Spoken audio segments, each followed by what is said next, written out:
All right, I'll be honest, I designed this creek bed, but I really don't like how it turned out. But I can't really blame them because we were using gravel found on another part of the yard and we recycled it into this creek bed instead of throwing it away. The first thing I want to do is clean up this creek bed, so I'm using a battery-powered blower by Steel.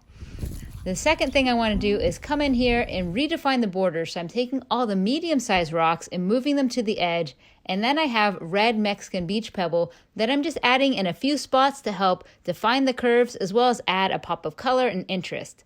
I also want to add some plants, make it lively again, and of course I want to top it all off with a nice layer of mulch, which will create a nice contrast.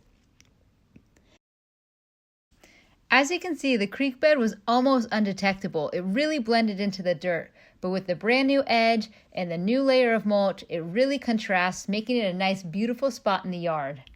I'm channeling my inner Frida for my next appointment.